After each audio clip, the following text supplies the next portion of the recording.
infiniment au-delà de tout ce que nous demandons ou pensons. Je suis en train de dire à quelqu'un que Dieu va te surprendre au-delà de ce que tu imagines et au-delà de ce que tu penses. Dis encore Amen. Oui, tu peux diriger cette multinationale. Oui, tu peux être le chef d'entreprise le plus puissant de ta génération. Oui, tu peux être l'homme d'affaires le plus influent. Oui, tu peux gagner les élections dans ta circonscription. Oui, tu peux bâtir cette église dans cette ville. Oui, tu peux diriger au ministère.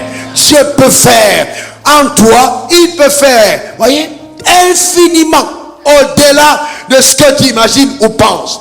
Combien de fois, je vous donne un exemple, même quand j'ai détecté la grâce qui opérait dans la vie de ma femme et que je l'ai appelée de façon solennelle dans le bureau restreint de la maison, notre bureau privé, et je lui ai dit, madame, il faut t'asseoir. J'ai dit, il y a une grâce qui est en toi et tu dois y aller maintenant. Tu vas enseigner la parole. Elle a failli tomber évanouie. Quoi? J'ai dit, oui, c'est en toi. Cette aptitude est en toi. Tu vas y aller. Ok? J'ai dit, tu vas y aller. La grâce est en toi. Pourquoi? Parce que je l'ai détecté, j'ai vu, je l'ai entendu parler, je l'ai vu. J'ai dit, non, il y a un potentiel. Mais dès qu'on dit, tu vas le faire, il y a comme quelque chose qui te dit, tu n'y arriveras pas. Il y a comme un esprit qui dit, c'est tout le monde peut y arriver sauf toi. Eh bien oui, Dieu a souvent cet art de t'amener à faire les choses que tu n'imaginais pas que tu es capable de faire. Oui, c'est ça notre Dieu, infiniment au-delà de ce que nous demandons ou pensons. On a un grand Dieu. C'est un Dieu extraordinaire. Quelqu'un me donne le meilleur des amens. Quelqu'un dise encore amen. Amen. Maintenant vous voyez, le fait de céder à l'intimidation, pour Dieu c'est le mépriser. Il considère ça comme un mépris de sa personne. Regardez Nombre 14 verset 11. L'Éternel dit à Moïse, jusqu'à quand ce peuple me méprisera-t-il? Jusqu'à quand ce peuple me méprisera-t-il? Jusqu'à quand ne croira-t-il pas à moi, malgré tous les prodiges que j'ai faits au milieu de lui? Jusqu'à quand? Je pourrais intituler ce message jusqu'à quand? Voyez-vous? Jusqu'à quand ce peuple me méprisera-t-il?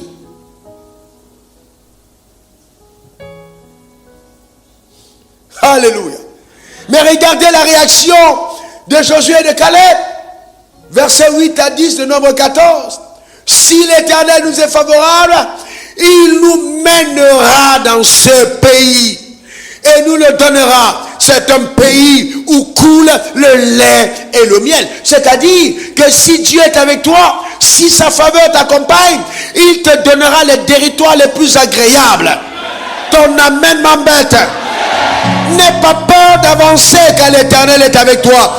Il dit, mon petit troupeau, ne crains point, c'est de mon bon plaisir de te donner mon royaume. Donc si Dieu veut donner les meilleures places sur la terre aux hommes, à qui les réserve-t-il? À qui? À ses enfants. Est-ce que quelqu'un comprend de quoi je parle? Dis après moi, les meilleures places sont les miennes. Déclare-les encore. Une dernière fois. Alléluia. On a été tellement abrutis par la peur que certaines personnes parmi vous avaient de belles robes et vous avez peur de les porter à cause de ce que les gens vont dire, car elles vous verront belles. J'ai côtoyé des pays où les gens sont riches, mais ils ont peur d'habiter de belles maisons. Parce que le sorcier du village va peut-être envoyer une flèche contre eux. Ils ont peur de démontrer que la gloire de Dieu est avec eux. Je veux briser cet esprit de peur sur ta vie et sur la mienne au nom suprême de Jésus. Dis encore amen. Que le Seigneur rassasie ton âme. Ne laisse pas ta vie être influencée par les flots de l'enfer. Satan n'est pas celui qui dicte justement le style de vie que tu dois mener. Vis selon les standards du royaume. Donne-moi un meilleur amen. Dis encore amen. On a beaucoup d'hypocrisie dans la maison de Dieu. Dieu n'a aucun problème à te voir heureux. Il dit lorsque tu bâtiras et habiteras de belles maisons, quand tu auras de belles voitures, quand tu auras ton jet privé ou ton hélicoptère, n'oublie pas l'Éternel ton Dieu. N'oublie pas l'Éternel ton Dieu. Il est capable de t'amener au-delà de ce qu'on imagine. Donne-moi le meilleur des amens. Dis encore amen. Il faut donc qu'on soit régénéré dans notre intelligence, transformé dans notre système de pensée pour comprendre la sagesse infiniment élevée de Dieu. Ce qui est en toi est plus grand que tu ne puisses imaginer. Je te garantis, les aptitudes qui sont en toi, c'est terrible. C'est incroyable ce que Dieu peut faire par ta vie. Mais ne te laisse surtout pas intimider. Ne cède pas à la peur. Cela va museler ta destinée. J'ai vu déjà à la fin du mois, dès que tu reçois ton salaire, 5 millions, 3 millions, 10 millions, tu as peur. Quand il s'agit d'enlever ta portion d'alliance, tu as peur. Tu es un chef d'entreprise, tu as gagné un marché, tu as 100 millions de bénéfices. Ils te font enlever 15 millions pour l'église, tu as peur. Tu as peur, tu as peur. Il ne faut jamais permettre à la peur de museler ta vie. Jamais. Jamais. Chaque fois que tu as peur, tu cèdes le territoire à Satan. Et tu empêches justement ta progression vers ta terre promise. La peur te limite. Il ne faut pas avoir peur. Il ne faut pas avoir peur.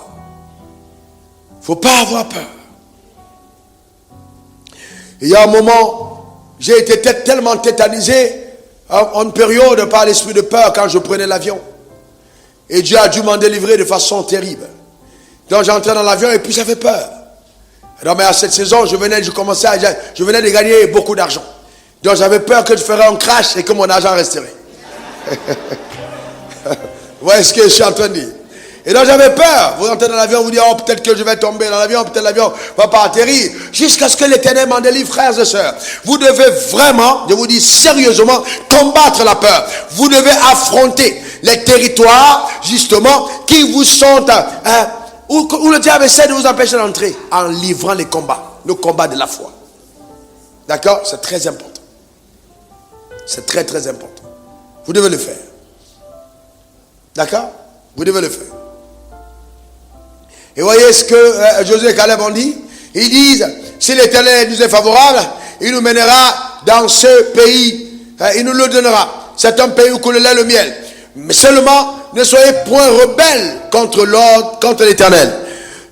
Ne craignez point les gens de ce pays, car ils vous serviront de pâturage.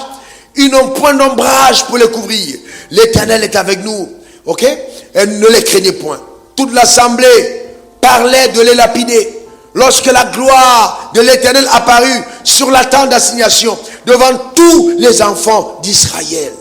Voyez-vous, ils étaient tellement pour Dieu. Le peuple a dit, bon, lapidons-les. Lapidons. Vous imaginez ça? Le peuple a dit, lapidons. Il voulait tuer Josué et Caleb. Moïse a dû entrer dans une intercession incroyable. Mais malgré ça, Dieu a dit à Moïse, ok, c'est vrai, ce que tu dis. Si je les tue, les Égyptiens vont penser que j'étais incapable de les mener à la terre promise. Cependant, de tous ceux qui sont là, personne n'entrera à la terre promise en dehors de Josué et Caleb et ceux qui sont âgés de moins de 20 ans.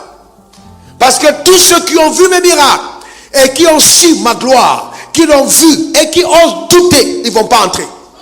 Et il a dit, à cause de ça, ils vont faire 40 ans dans le désert. Le temps de faire périr chacun d'entre eux et faire entrer la nouvelle génération. Je suis en train de dire à quelqu'un, le fait que tu trembles n'empêche pas Dieu de continuer de travailler. Non, tu n'as pas compris. Sache que quand tu t'arrêtes quelque part, il y a quelqu'un d'autre qui a déjà pris le relais. Là où ta peur te limite, Dieu passe le bâton de la foi à quelqu'un d'autre. Afin qu'il continue à atteindre ses buts. Il ne faut pas te laisser intimider par quoi que ce soit. Dis encore, je ne céderai pas à la peur. Déclare-le encore, je ne céderai. Une dernière fois. Donc la clé c'est quoi? C'est d'écouter dans ton esprit et de savoir sur à quoi Dieu t'a appelé et d'y croire véritablement. Il ne faut pas céder à la peur. Pas du tout. Dieu est bien capable de faire ce qu'il a dit qu'il va faire. C'est un Dieu grand. C'est un Dieu redoutable. Il le fera certainement. De quoi as-tu peur? J'aime la réaction de Josué et Caleb. Ce sont des gens sans couverture. Ils n'ont pas d'ombrage. Comment pouvez-vous penser qu'on va avoir peur des gens qui ne sont pas couverts? Si Dieu est avec nous, ce n'est pas des gens comme ça. Même s'ils sont des géants par rapport à Dieu, c'est des nains. On va y aller. Ils sont sans couverture. Donc ce qui compte, ce n'est pas ta taille, mais c'est la taille de celui qui est ton allié. C'est la taille de celui qui te protège, c'est la taille de celui qui t'envoie, et non la taille de tes adversaires. Parce que c'est lui qui combattra pour toi. Dis encore Amen. Donne-moi encore le meilleur Amen. Rappelez-vous l'histoire, je vous invite à la lire dans 1 Samuel 17 de David et Goliath. Regardez comment est-ce que David a terrassé Goliath. Goliath arrive, c'est un homme de haute taille, 3 mètres 15. Il vient devant le peuple et dit, oui, si quelqu'un parmi vous peut se battre avec moi, qu'il vienne.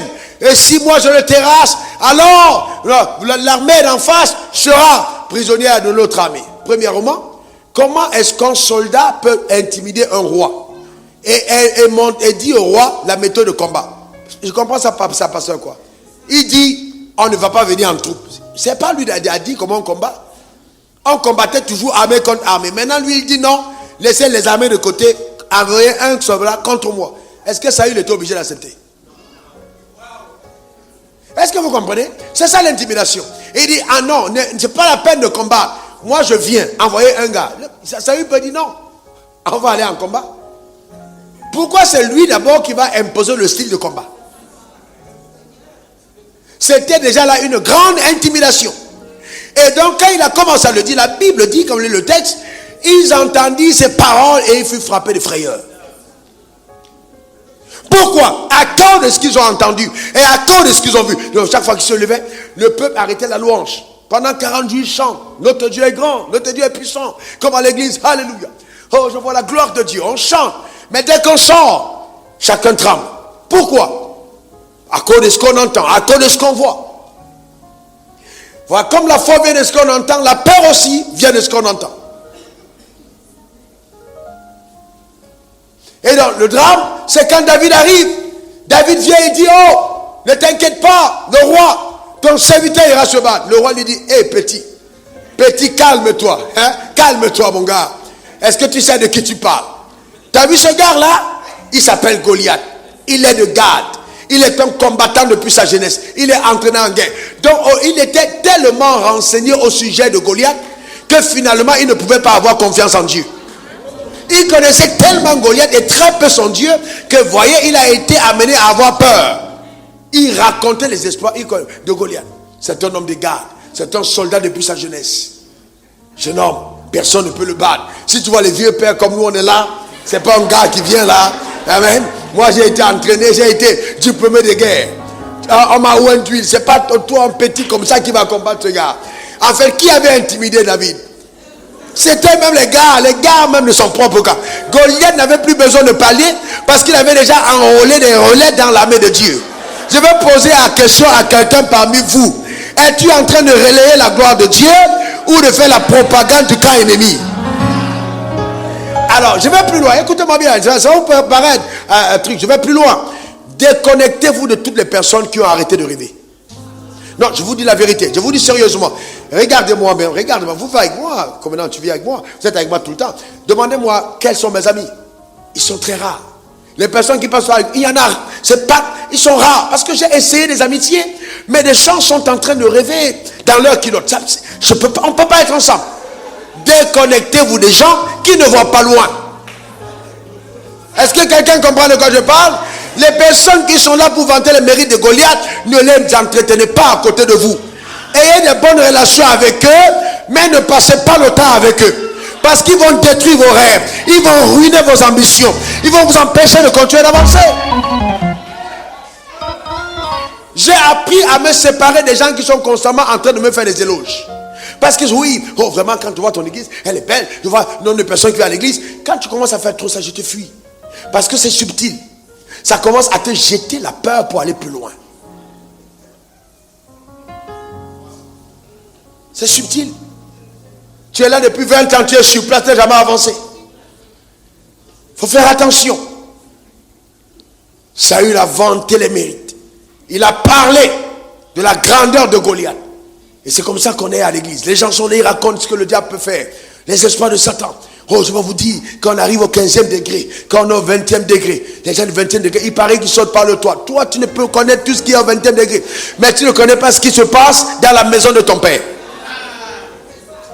Alors que la Bible dit, celui qui est à moi est plus fort que celui qui est dans le monde. Une autre chose, je vais vous dire la vérité. Allez-y faire un examen minutieux. Je rends grâce à Dieu pour les près de 12 années d'itinérance, parce que j'ai prêché dans différentes dénominations. Vous allez vous rendre compte que là où on parle des œuvres de Satan, il n'y a pas de vie. Il n'y a pas de miracle, il n'y a pas de réalisation. Les gens vivent dans la peur et ne font rien dans la vie. Je vous dis la vérité. Donc il faut vraiment faire attention. Alors il faut faire attention. Regardez, il dit, nous étions à nos yeux et à leurs yeux comme des sauterelles. Ça veut dire quoi? Écoutez-moi bien. Ça veut dire quoi? Madame Gou, c'est ce que ça veut dire? Ça veut dire que les gens regardent avec leurs yeux mais ne voient pas avec les yeux. La vie, ce ne sont pas nos yeux qui voient. Voilà. C'est pas avec les yeux. Parce que quand ils ont regardé, nous étions à nos yeux et à leurs yeux. Ça veut dire qu'au-delà de ce qu'ils regardaient, il y avait des schémas derrière. Il y avait des paradigmes derrière le regard. Et les paradigmes mentaux viennent de l'âme, c'est-à-dire du cœur. Il y a une racine intérieure. Donc ma perception de la vie dépend de ce que je crois. Par exemple, si vous voyez une femme avec des mèches et que vous avez entendu dire tout le temps que toutes les femmes qui ont les mèches sont des Jézabel, dès qu'elle passe devant vous, vous voyez une Jézabel. Je ne suis pas en train de dédouaner les mèches parce qu'il y a vraiment des mèches avec des ingrédients jézabéliques. Non, je vous dis sérieusement, il y a des femmes, quand elles se maquillent, quand elles prennent la peau de mettre sur elles prennent les failles, elles mettent sur les yeux, elles mettent la mèche sur. Ce n'est pas simple. Il y a des gens qui sont préparés qui sont enrobés par le monde occulte pour la séduction. Et en fait, c'est la contrefaçon. Quand Esther devait aller rencontrer, on l'a préparé. On a fait la façon dont. Donc, quand il a regardé toutes les vierges qu'il a vues, il a dit, waouh, celle-là, c'est elle que je veux. Pourquoi? Parce qu'elle était préparée. Il y a des préparations. Il y a des femmes, quand elles passent, elles sont préparées. La seule manière de pouvoir la terrasser, c'est être eunuque. C'est-à-dire qu'il n'y a pas de liaison. Parce que dès qu'elle passe, tu sens une frémissure. Il y a quelque chose qui se passe. Est-ce que quelqu'un comprend de quoi je parle? Non, je n'ai pas dit que la soeur d'à côté, non, c'est pas d'elle. Elle a le Saint-Esprit. Voyez-vous? Donc en fait, on regarde avec les yeux, mais on voit avec son cœur. C'est avec son cœur que nous voyons. Et généralement, écoutez-moi bien, les personnes qui ont un problème dans leur cœur l'attribuent aux autres. Vous allez vous rendre compte qu'un homme qui est coureur, s'il voit son pasteur causer avec une sœur, il aura l'impression qu'il court après la femme. Ah, parce que c'est dans son cœur. En fait, c'est dans son cœur. Donc quand il regarde, il voit avec son cœur. C'est ce qu'il fait qu'il attribue aux autres. C'est pour ça que la Bible dit tout est pur pour celui qui est pur. Exactement. C'est exactement ça. On regarde avec les yeux, mais on voit avec le cœur. C'est pour ça qu'il faut garder son cœur. La Bible dit dans Proverbe 4, verset 23, garde ton cœur plus que toute autre chose, car de lui émaneront les issues de la vie. Garde ton cœur. Ton cœur doit être pur. Il faut garder ton cœur. Mais comment je garde mon cœur? Proverbe 4, verset 22. Comment je garde mon cœur? La clé nous est donnée en haut. Au verset 23, c'est la conclusion. Mais la clé, c'est en haut. Mon fils, sois attentif à mes paroles. Voici la manière de garder son cœur. Sois attentif à mes paroles. Prête l'oreille à mes discours. Qu'il ne s'éloigne pas de tes yeux. Garde-les dans le fond de ton cœur. Car c'est la vie pour ceux qui les trouvent, c'est la santé pour leur corps. Voyez-vous? Voyez-vous? Voilà, c'est comme ça qu'on garde son cœur. Premièrement, en prêtant l'oreille au discours de la parole de Dieu. C'est-à-dire quoi? En écoutant les messages loin. Vous ne pouvez pas. Il y a des gens parmi vous, j'ai vu, vous avez des posts. Il y a des événements qui se passent en Côte d'Ivoire et vous les postez, vous les relayez sur vos pages. Vous êtes dans le royaume et en même temps des Chinois. C'est incroyable. Et dans la maison de Dieu. Non.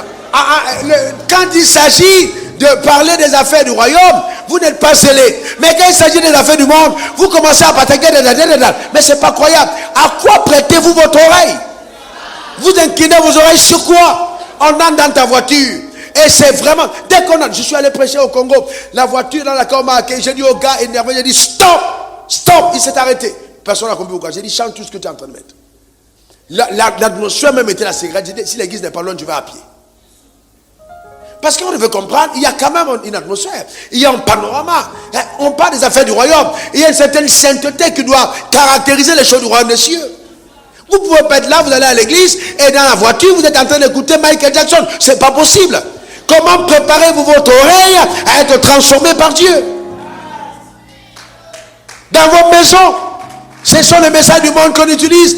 Vous avez suivi le direct du stade jusqu'au matin. En direct, vous n'avez pas dormi. Vous êtes secoué pour tout voir. Quand on est à l'église, 1 heure de temps après, vous dormez. À quoi prêtez-vous vos oreilles?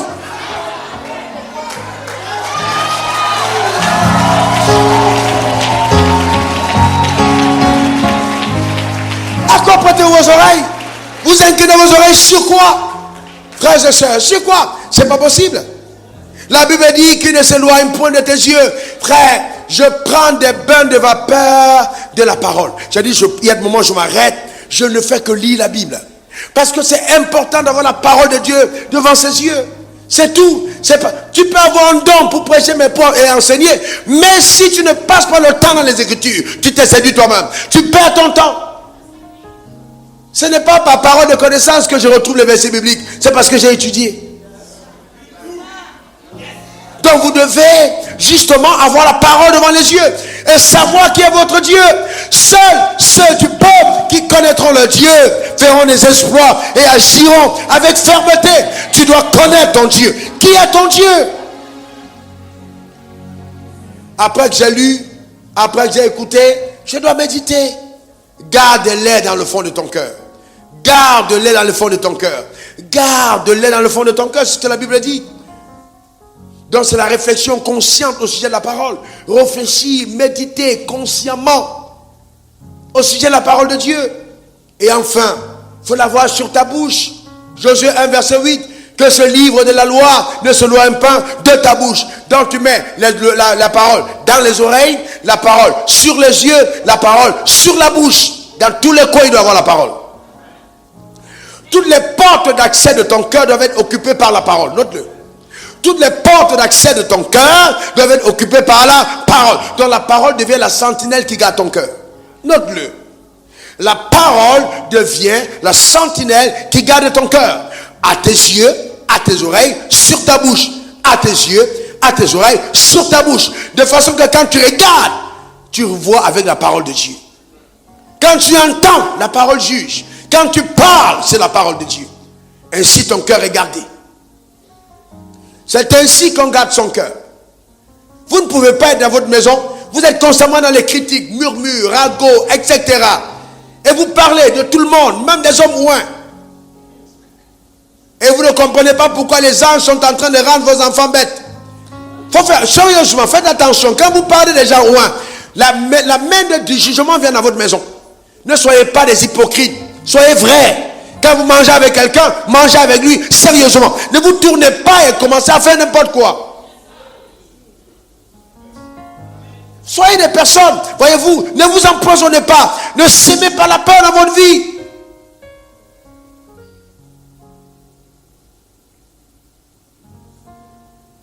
Tu es marié à un homme et tu le critiques à ta mère, à ta tante, à tes oncles, à tes amis, à tes soeurs, à toi-même. À aucun moment tu ne peux t'arrêter pour dire bon je vais mettre sur un bic et c'est une feuille les bons côtés de cet homme. Tout ce que tu vois il est mauvais. En fait c'est toi qui as un problème. Je termine avec ça. J'ai un truc que j'ai écrit aux membres de ma famille parce qu'il y a certaines personnes. Je suis chef de famille et donc je donne une exhortation et je réfléchissais pour répondre à une stupidité d'un de mes cousins, mais pour ne pas jouer dans sur la même cour, je me suis élevé. Alors je veux voir comment réfléchir, comment répondre.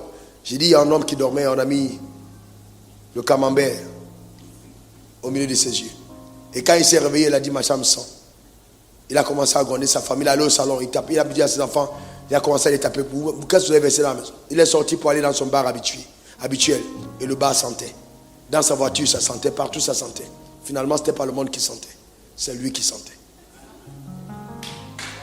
S'il n'avait pas découvert qu'il avait un problème au niveau de là, à cause, justement, de quoi? Du camembert qui était présent, sa vie allait continuer de sentir. Pas parce que le monde sent, mais parce qu'à l'intérieur, il sentait. Souvent, nous accusons le monde, mais c'est nous le problème. Que Dieu bénisse ton âme et que Dieu bénisse ta vie. Amen. Dieu bénisse ton âme et Dieu bénisse ta vie. Amen. Nous allons prier. Nous allons prier conséquemment. Frères et sœurs, on ne peut pas dire que nous aimons Dieu et puis bon, quand il s'agit de la vérité, nous voulons juste être des personnes qui sont émotionnellement engagées dans des choses. Non, il faut qu'on aime la vérité. On va baisser nos têtes et on va prier. Tu vas élever ta voix et tu vas parler à Dieu. Tu vas parler à Dieu de tout ton cœur. Tu vas parler à Dieu. Tu vas dire à Dieu, je veux marcher dans la vérité, je veux marcher dans la pureté, je veux marcher dans la droiture, je veux servir les intérêts de Dieu. Je veux que Jésus reprenne sa place dans mon cœur. Je refuse de céder à la peur, à son intimidation, à ses méthodes. Je dis non, je n'ai pas reçu un esprit de peur, je n'ai pas reçu un esprit de timidité.